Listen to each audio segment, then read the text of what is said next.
there's two things that the Republicans are doing. Well, there's three things, I guess. One is their macro of aggrievement. So they're talking about Kavanaugh. You're a victim. They're a victim always, always. No, not just they, but you are voter base. Yes.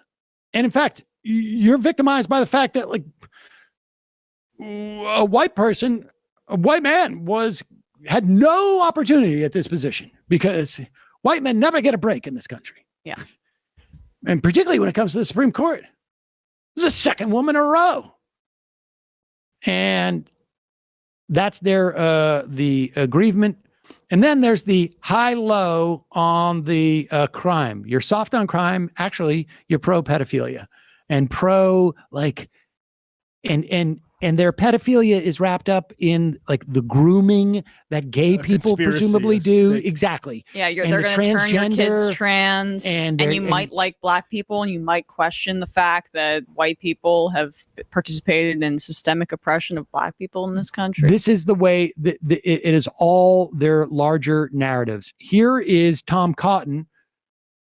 He's down the crime lane, which triggers in all the QAnon stuff, but it's just sort of like the soft version of it.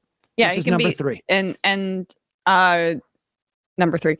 Yeah, and when you say she's soft on crime too, right? You can trigger the racism as well as the QAnon panic. It's a twofer. Rape. Do you know how long the average inmate convicted of rape serves in prison in America? Go back to the beginning. We just missed. Well, Senator. Let's turn to rape. Do you know how long the average inmate convicted of rape serves in prison in America? Well, Senator, rape is not a crime in the federal system that I'm familiar with working with, so I don't know. It's 7.2 months. Do you think 7.2 months is too long or too short for someone convicted of rape to be sentenced to prison? Senator, that's a policy question about the egregious crime of rape, and Congress has said that the court is supposed to take into account a number of factors when it sentences. Okay. I can't answer in the abstract. Well, Judge, these are not abstract. These are very concrete. And remember, these are just the length of sentence if you're caught, convicted, and sentenced. Let's look at cases in which people are never caught. As I said, in 2020, murders increased by the fastest rate ever in the United States. Do you know what percentage of murders are solved in America? Majority of cases. I do not, Senator. The answer is about half, 54% in 2020.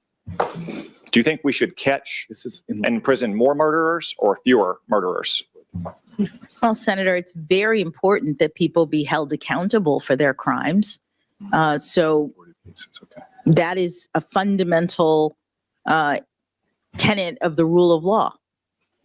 So is that a yes, we should catch more murderers, specifically the 46% of murderers who get away with it?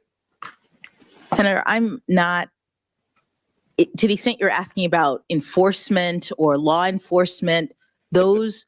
Judge, it's a very simple and common sense question. 46% of all murders go unsolved. Should we catch more of those murderers or should we catch fewer of them? Senator, we should hold people accountable for their crimes. And so if people are not being held accountable, then that is a problem. Let's turn to... I mean, God.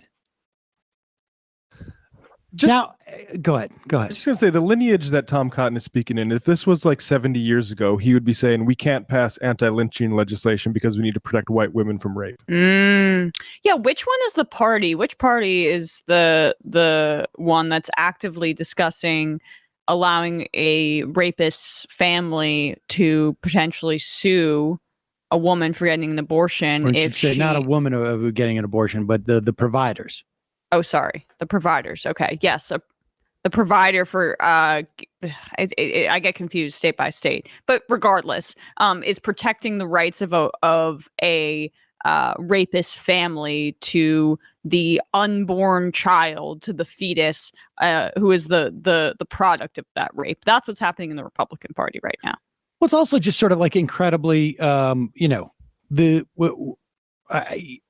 should happen after Tom Cotton speaks, which didn't happen, is someone should say, why is Tom Cotton berating the nominee who has absolutely nothing to do with the solving of crimes?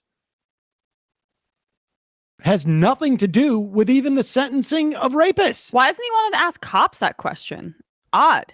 Well, yeah. How is it that we've like raised police budgets for like decades now, and we're still having such a bad, Right. bad I job mean, at this is, detective work? I don't know what that has to do with the judge in this instance. The Democrats, after Tom Cotton speaks, should take the opportunity to make their case, whether it's one. I mean, there's really there's two different ways you handle it. And really, every person following that should handle one or the other. One is, why are you being so offensive to her about stuff that has nothing to do with her? It's one thing where there's a credible claim against Kavanaugh and to raise it at these hearings, but federal judges don't deal with rape sentencing. Federal judges don't deal with detective work on murders. What's going on here that you're holding her to account for something that has nothing to do with, you're going to talk to her about, foreign policy or like interrupt him. I mean, who was whispering in the background? I think that was Booker whose mic was on. Okay, well then, but it doesn't matter. Like, I know Senate decorum does not allow for interruptions, but this is Republicans, as you say, are treating this as a platform for their politics. Democrats should do the same. I don't give a damn about the Senate. Of course. decorum. And they're treating it like a formality and like something they want to sleep through. Right. And the second thing they could do is to go on and say, like, well, you know what? I mean, Sarah Cotton, one should wonder about what's going on with policing, that when we have the largest number of police on the streets as we've had in the history of this country. You lock up more people than any country on earth. What's the rates of unsolved homicides in Arkansas?